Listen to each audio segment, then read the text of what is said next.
On this week's Saints Happy Hour podcast, me and Kevin are going to make wishes, not that kind of make a wish, no, wishes to help improve the 2025 Saints season. Thomas, hit that intro. Welcome to Saints Happy Hour podcast. Yeah, we're that podcast that wins awards. Go. Oh my God. He looks like Ash from the end of Alien. Usually, Dave, I can just open my throat and it's down. Now grab a drink and enjoy the show. All right, everybody, welcome to another edition of Saints Happy Hour podcast. As always, we are brought to you by Hard Hide Ponchatoula Strawberry Whiskey. I got Kevin with me. I got Thomas running the show back in Poland. Find us wherever you get podcasts on the social medias. And if you're watching on YouTube, like, subscribe, and leave us a comment. It helps us, and it doesn't cost you anything. All right, Kevin. I wouldn't say we're in the doldrums of Saints season yet because they got OTAs and we got fun stuff to talk about. But me and Kevin were kicking around topic ideas, and I said, Kevin, you know what we should do an episode where me and you get 3 wishes, where we can make 3 wishes about the Saints for the 2025 season. Yeah. You immediately specified that they had to be about the Saints because I started rifling off. Yeah, I said 2 Christina things. Hendricks suddenly likes me, things like that. I want $1 million of gold coin. No, for football reasons, I specified 2 things. I said, this one was for me. I said, you can't wish injuries on other teams because I'm a cruel and sick man. And I would have immediately wishes. I'd be like, I want the entire offensive line for the Falcons to get gangrene, get COVID for 8 weeks. So we couldn't wish injuries to other teams. And you can't wish for Saints players to win awards. So you can't be like, I want Tyler Shuck to be MVP. It's got to be more specific and general. And we're trying to, with our 3 wishes that we have, to improve the 2025 Saints. So I'll go first. And my first wish, Kevin, was I thought about the wishes in general. So my first wish, I was like, listen, what can I wish for that would raise the floor of the 2025 Saints in a way that it'll at least, if I make this wish and it happens, I think this will at least make the Saints watchable and fun and interesting every week. So the wish that I made, I said, I want the Saints offensive line to start the same 5 guys for every week for 17 weeks. That was my wish. And I feel like now I don't know how Banks is going to be, and I don't know what they'll do at guard with Penning, right? And Ruiz is kind of shaky. But I feel like if I can get the same 5 guys to play and start every week, that offensive line will probably be pretty good to maybe even very good. And that'll set us a floor to where at least we know the offense should be able to be interesting, run the ball better, protect Tyler Shuck, Rattler, whoever's the quarterback. And it'll be interesting and fun on offense potentially every week. So that was my first wish. What do you think of that? I like that. So is it the 5 linemen all start at the same position? No. They like the 5 dudes that start week 1 start the whole year. So right. you're hoping that you get really good health, you don't have any injuries in training camp, and you get, from left to right, you get Banks, Penning, McCoy, Ruiz, Fuaga, or they flip the guards are I probably flip the guards. Right. No. So what I'm saying is it's the same 5 guys all 17 games, but in the same position as in Kelvin Banks is the left tackle. Yes, right. Yes. The entire season. That's right. Yes. Like there is no we're going to move Kelvin to the right and Fuaga back to left, or we're going to move Kelvin inside. No, it's the 20, you know what it is? It's the 2009 Saints where they started the same 5 offensive linemen every week. It was You know, In the same position. same positions. Okay. You know? That's it. And I just think if you have that, you have consistency on the offensive line. You get McCoy for 17 weeks. You get both of your tackles for 17 weeks. Penning is good enough where they play him, at guard, and he plays 17 weeks. And you get Ruiz, and you're playing 17 weeks. Like, I think then you got a good group. You get cohesion. They know each other. And you're Kellen Moore. You're being able to do fun stuff with the guards. And I actually think, listen. Guard, we know, is like, if you've changed positions and this and that, like, guard is the last stop before you get kicked out the league, whether you're a defensive lineman, offensive lineman, whatever. When you move from left tackle to right tackle, and then you're guard. If you don't if Penning doesn't work at guard, he's probably going to be out the league, off the Saints for sure in 2026. But that said, I do think Penning is interesting in a sense of he does have the potential to be an amazing run blocker at guard. And I think being inside will help him because he can double team guys. They can help him with blocking and stuff. And he's not kind of on an island like he was at right tackle, where they tried to not have him on an island last year. So I just think, even if people are watching this and like, you're going to start Penning 17 weeks at guard. I don't know about that, but I just think it can work. And I just think it really, if the Saints start the same 5 guys on offensive line every week for 17 weeks, I would be willing to bet a lot of money that they aren't picking in the top 5. That's how good I would feel about the team. I don't know. I don't think they'd be a playoff team or anything like that, but they wouldn't be the worst team, and I don't even think they'd be picking top 5 if the offensive line was healthy. Honestly, I think out of the 6 wishes that we have, I actually think this is the best one. But it may be the least possible, the least sexy. Oh, the least sexy, yeah. I mean, I don't know. It's kind of boring. It's like when you can wish for anything, right? Hard. No. I mean, I know, but it's like we can't, like we put limitations on how much we can wish for. But I think this is a really good wish. I mean, you would want that for any team. Makes even more sense because of the Saints' injury problems last year. So, yeah. Yeah, it's like one of those internet things they have. It's like where they put like 5 things up and they're like, pick one. And it's like, take a 4-month trip to Europe, get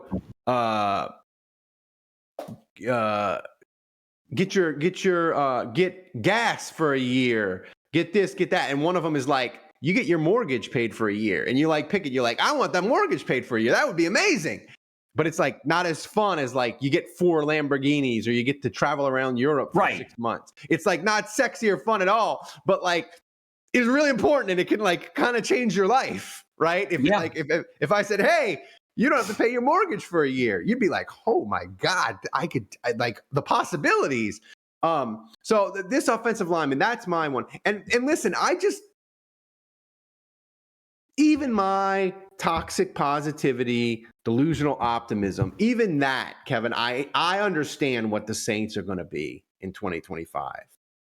But what I just want them to be is I want to wake up every Sunday, and I want to be, if I don't think they can win, I want to be interested in them. And I feel like if the offensive line is healthy, I can wake up every Sunday, and even if they're bad, I can say, let's see how Tyler Shough does today. Let's see, how can Kellen Moore scheme up this offense to make this game competitive? And they'll have a fighting chance, where at the end of last year, because of the offensive line injuries, because of the quarterback injuries, because of no receivers, they went into games where you were like, there's no shot. Like, Green Bay this is how you'll get an honest assessment. That's right. Of Tyler Shough. Yes. This is how you'll get an honest assessment if Spencer Rattler has to play. Mm-hmm. This is it. Like, you want to see how they'll go? Okay. You want to see You want to get an honest assessment of Kellen Moore as a head coach? Right here. Like, That's right. A healthy offensive line the entire season. Mm-hmm. It's like Because whatever he's going to try and run on offense, we'll know if it's good or not. That's right. We'll know if it's I should say, we'll know if it's effective or not. That's right. Because at the end of the year, if the offensive line is healthy and the run game is 30th, you can't say, well, they stink and they had injuries. You can be like, they had the same 5 guys start every freaking week and they still couldn't run the ball. How are we going to be next year? Right. So I think your point to that is incredible. So my other 2 picks, I went like eat my vegetables, boring, first wish. My next 2, complete fun, complete off the rails. Just my second one, Cam Jordan, 4 sacks against the Falcons. I don't know if it's total both games. I don't know if it's 4 sacks for combined for 2 games. So 4 sacks in 2 games. I don't know if it's 4 sacks in 1 game, none in the other, 2 and 2. I don't know how it would be. All I'm saying is this is probably Cam Jordan's last year with the Saints. And I would really quite enjoy him getting 4 sacks against the Falcons, because if you said the Saints play a game against the Falcons and he gets 3 and he gets 1 in the other, like if you told me the Saints, the first time they play the Falcons, Cam Jordan's going to get 3 sacks, I'd be like, I feel like the Saints are going to win that game. You know? So it's just fun. And like one more time of Cam Jordan in a post game, banging on the Falcons, hating the Falcons as much as we do, and celebrating the fact that he got a bunch of sacks against them. That'll be fun. And we may not have a lot of fun in 2025 with the Saints after the games because they may not win a lot. I just think getting to enjoy Cam Jordan bag on the Falcons 1 more time or 2 more times would be really fun. So this was my fun pick. I made it 4 because I wanted to do a kind of unrealistic wish, but I didn't want to go too crazy, like 6 sacks against the Falcons, because I felt like we're making wishes. We can do whatever we want. But I felt like 4, like I could see like Cam Jordan like conjuring up the magic, Kevin, 1 more time against the Falcons. So 4 sacks against the Falcons was my second. You know what? I would almost rather it be 3 sacks on the road in Atlanta, and then 1 at home, and it's 1 in the 4th quarter that just completely crushes a Falcons drive. Yeah. Like the Falcons needed this drive to either take the lead or tie the game or something, and it pushes them out of field goal range. Like, give me that. Like, if he has just that 1 sack and it's in those circumstances, the dome would come unglued. Oh, or imagine that like in the season finale where like Cam Jordan makes the play to win the game and Atlanta doesn't go to the playoffs or whatever. Imagine the fun that man will have in that post-game press conference. Like, he will talk about that sack, that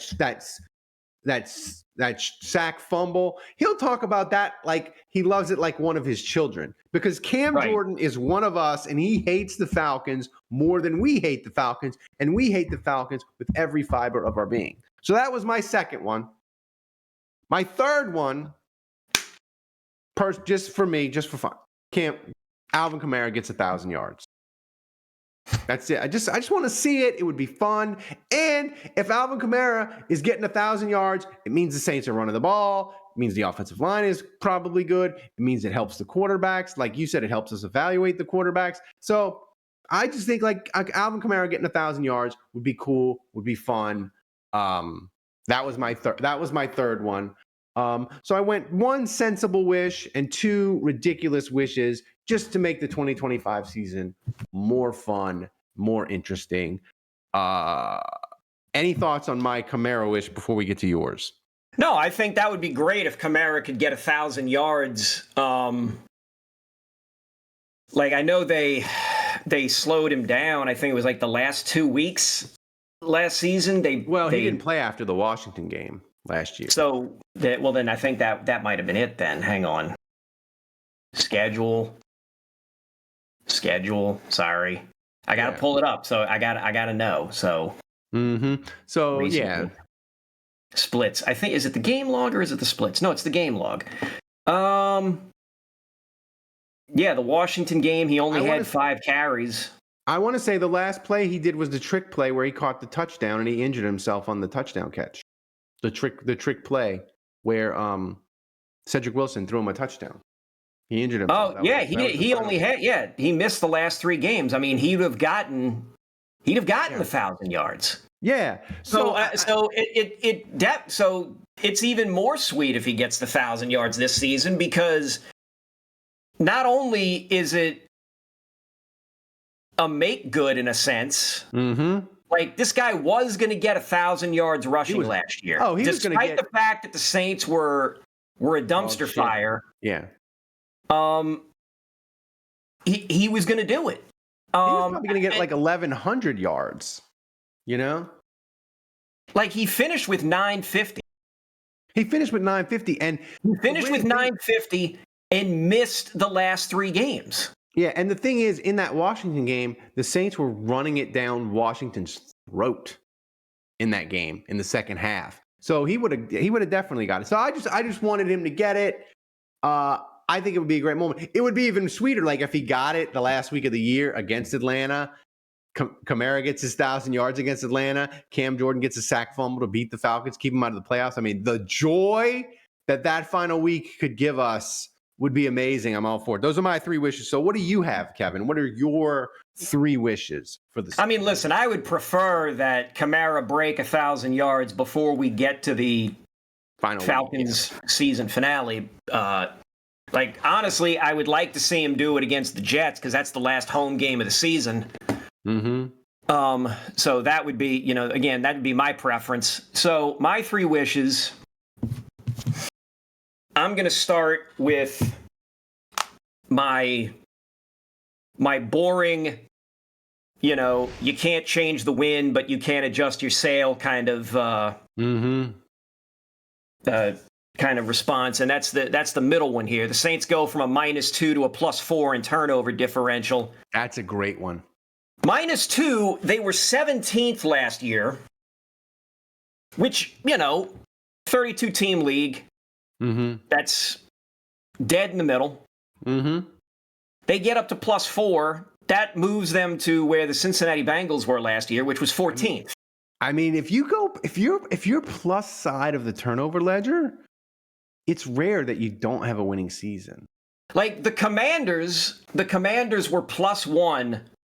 And they made it to the postseason. Yeah. So, like, if you get the Broncos were +5. Yeah. And they made it to the postseason. Yeah. The Chiefs were +6, and they made it to the Super Bowl. Yeah. Like, if you plus on the turnovers, you're usually in games at the very least because you're not vomiting up the football. Right. The thing is with the Saints is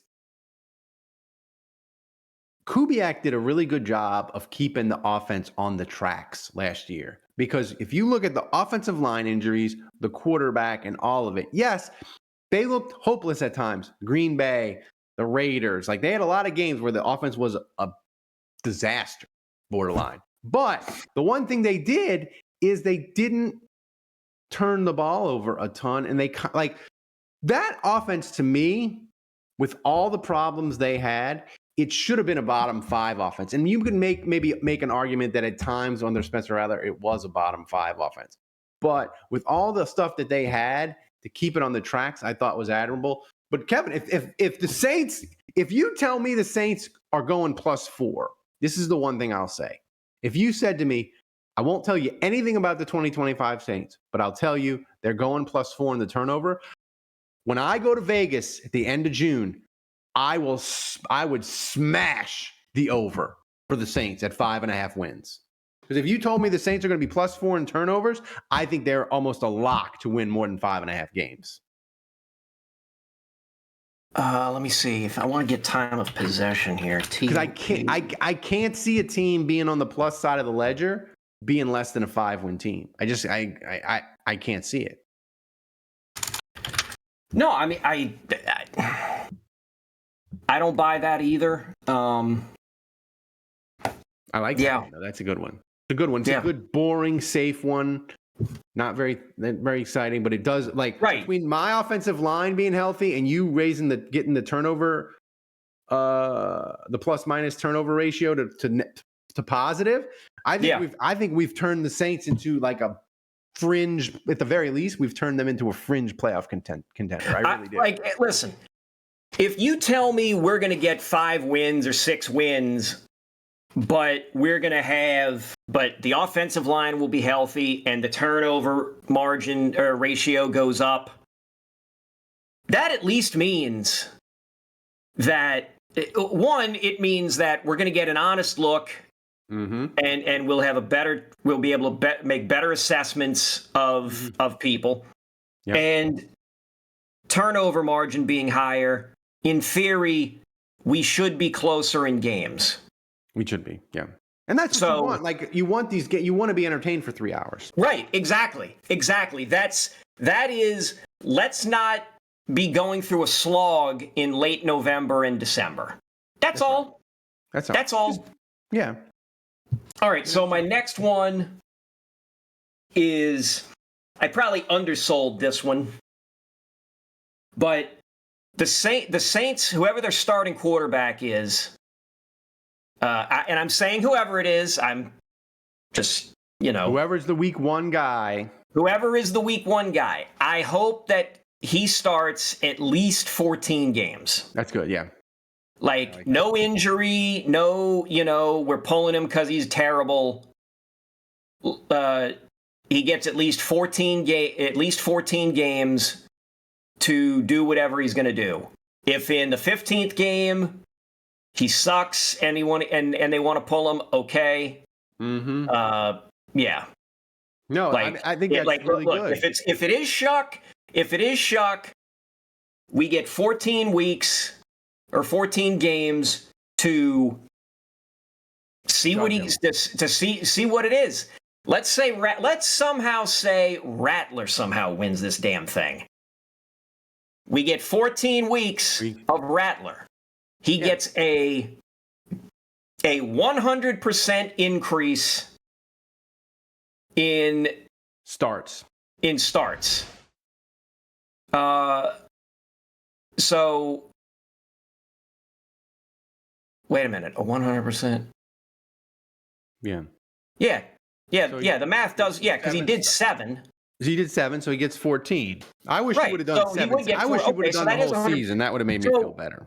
So we know, that's definitive. That should be definitive. You can't count that for Rattler, all those clowns. We got 14 games this time. If you're telling me that you can't make an assessment on Rattler at that point, then you can hit the bricks along with him. That's fine. If Shuck starts 14 games and sucks, okay, then we know what we have to do in the draft. We know. I don't need Shuck playing mediocre ball for 8 games and then getting pulled, or mediocre ball for 6 games, gets hurt, gets yanked, Rattler takes over for 3 or 4 weeks, he does Rattler things, and then Shuck comes back and then sort of meanders for the rest of the season. I don't need that. Yeah. 14 weeks or 14 games, I keep saying weeks. 14 games. You should have just done 17. You should have just done 17. Right. Right. But 14 isn't. But I'm still shook about last season. That's right. Seeing Rattler starting 7, that I was just like, and Hayner and Carr. So I just want to see a definitive. I want definitive answers. You want to answer because here. There you go. I want answers. That should be the name of this thing. I want answers. I want the truth. But here's the thing. That's what you, to me, if you give me a definitive answer on Shuck, I'll be happy. The one thing I don't want is the Saints to be picking third, and it's like, I don't know. Do we draft a quarterback or do we keep Shuck? Because he sucked for 5 weeks, but then he turned it around and he was pretty good those last 3 starts, but he only started 9 games. And are we sure? Like, no, I'm okay with whatever answer you give me on Shuck. But I want a definitive answer, because to me, that's the worst place to be, Kevin. The worst place to be is the Saints picking in the top 3 next year, and we aren't 100% certain whether they are or aren't taking a quarterback. What I would want is, I don't know how quite this could happen, but maybe it could. The Saints go 6-11, and they're picking 5th. But everybody knows Shuck is good, and they're taking phone calls. And teams that want to get up to 5th to take a quarterback are calling Mickey Loomis. I much prefer that. Or the Saints are picking 5th, they're taking a quarterback. I don't want the Saints on the clock and us having no idea what the fuck they're going to do, because I think that's a terrible place to be.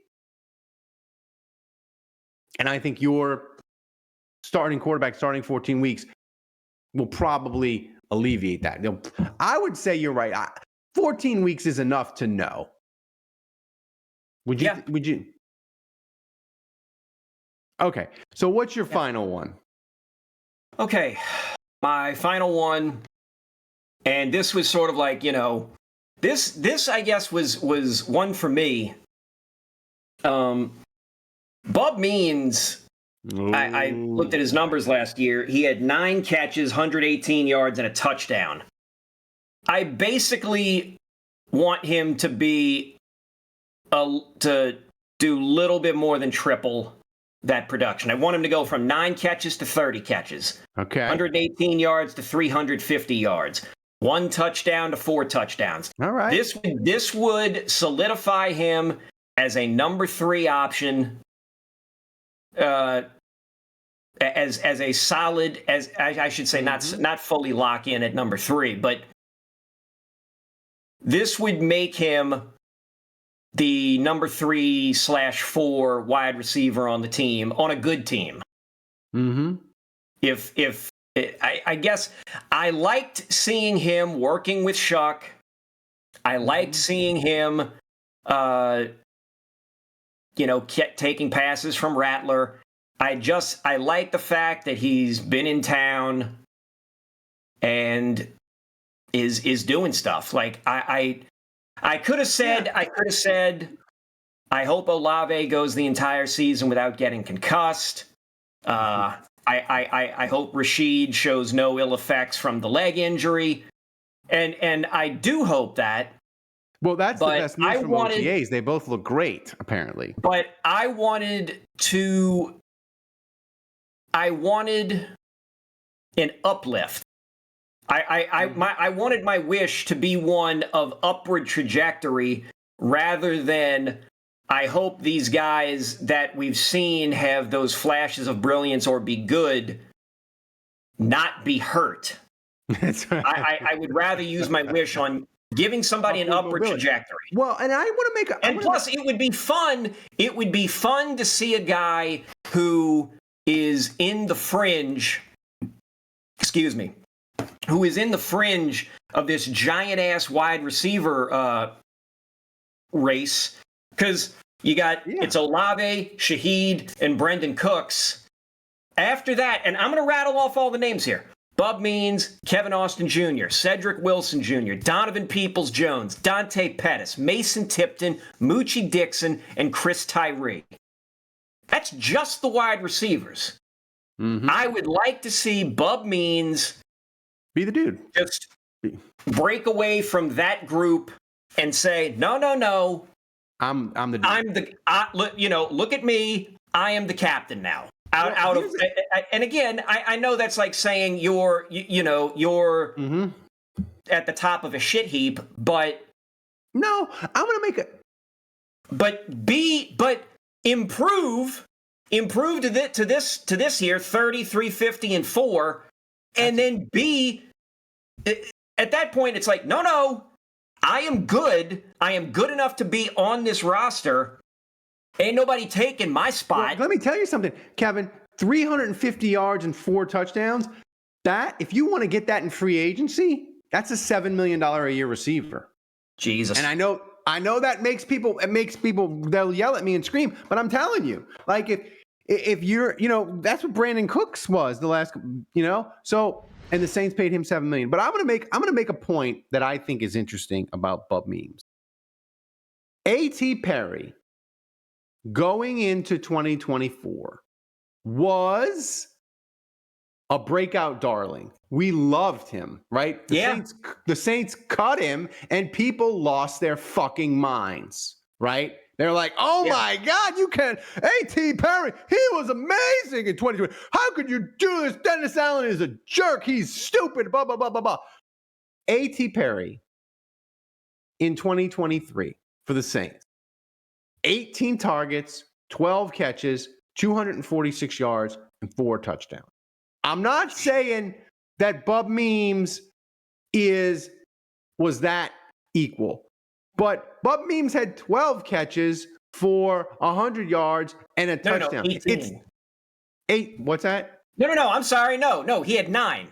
9 catches. 9 catches, right? 118 yards, 1 touchdown. 1 touchdown. It's not that much different from A.T. Perry. It's really not. And there's no hype for Bub Memes really at all. And I just think they're a similar player on a similar trajectory. And if you were super excited about A.T. Perry, it's okay to be excited about Bub Memes too. They're not that different of a player. They're really not. So I think Bub Memes potentially can be very good for the Saints. He's not going to be great. He's not going to be an elite receiver. But here's the thing: even if he gets to, not this year, but if he gets in year 3 and year 4 with the Saints, if he got to 45 catches, 750 yards, and 5 touchdowns, that is a $12 million a year receiver in free agency. And if you got 1 year or 2 years of that from him, that's incredible value from a 5th round pick. So I love that pick. Plus, I just think Bub Memes, he's got a fun name. He's a fun dude. And before he got hurt, he made some plays last year. He made a sideline catch. He had a touchdown. He made some plays. He's got talent. He's got NFL talent. He's really interesting. He's one of the guys I'm excited to see. I'm excited to read about in training camp in these preseason games because I think he's got a real shot. He's got a real shot to be wide receiver 4. He really does. I just think, this guy just, he has this feel of this is a guy that Drew Brees, and again, I know I'm evoking that, but nostalgia. This is like that guy that Drew Brees would take and turn him into a fringe Pro Bowler for 1 year.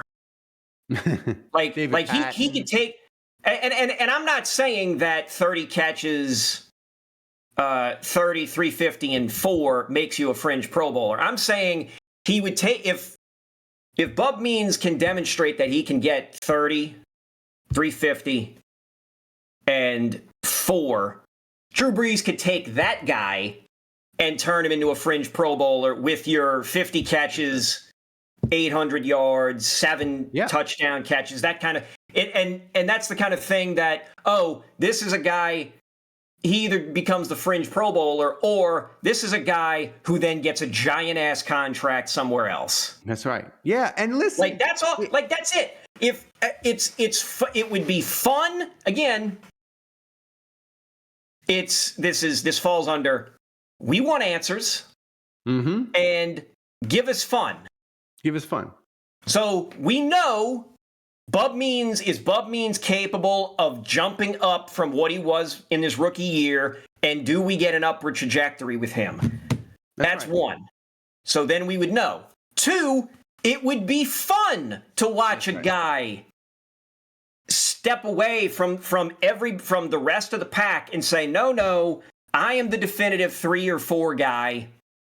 I am solidifying my spot on this team for the remainder of my contract, and I am going to fight and play and scrap to get a second contract with this team. That's right. And keep getting better. Yeah. And young guys, those middle round, those 3rd, 4th, 5th round draft picks, when they start to play good and they start to hit and improve, it gives your team, I don't know how to describe it, but it gives your team an energy and, like you said, a fun that will be cool to watch on Sunday. It'll be like, yes, the Saints, look at Bub Means. Oh, he put together 4 straight weeks of 50 yards receiving. That's not nothing. That's pretty cool. Like, and then, it's just one less thing we can go into next year. It would be really cool to go into next year and be like, do the Saints need a wide receiver 3? Do they need a wide receiver 4? And you saying, no, Ralph, I kind of pushed it down my mock draft because we got Bub Means because he caught 30 pounds. I trust him. I'm looking for a receiver. If one falls to me, I'll take it. But we don't have to draft a wide receiver 3 because we got Bub Means and we feel good about it. So I just think that's fun. I like that pick. I really like this. I really like this exercise for the 2025 Saints. It was really fun to do. I hope everybody liked it. Was there a wish that you had a hard time that you wanted to put, but you're like, I only got 3, so this one gets cut? Because I had. I had maybe like 1 or 2. I had one involving tight ends. And then I did have one involving Danny Stutzman. Mm-hmm. But I just was like, you know what? Let me just pass on those. Like, I think the one with Stutzman was about sacks. Mm-hmm. And then the one with the tight ends was let the tight ends combine for X number of catches. Yeah, mine also was a tight end one. I had Juwan Johnson 60 catches, career year in catches. Shit. And I didn't put yards on it. I didn't put touchdowns. I just said he's going to get 60 catches. And my theory was Kellen Moore usually gets the best out of tight ends. He has a history of doing that. And if you had a 60 catch tight end, you know who that would really help? Your young ass quarterbacks. Right. So that was my theory of that. But I just wanted fun with Kamara and Cam Jordan. So I didn't do that. But that was my 4th wish of Juwan Johnson gets 60 catches. Which again, but guys, thanks for joining us. Thanks for watching us or listening to us. And remember, go to patreon.com/Saints Happy Hour. Check us out. Become a patron. You get all kinds of perks. Get access to the Discord. It's amazing. You should do it so we can keep doing these amazing shows. So thanks to Kevin. Thanks to Thomas, the best producer on earth, hanging out with us, running the show in Poland. Excellent as always. And thank you guys. And until next time, the bar is closed.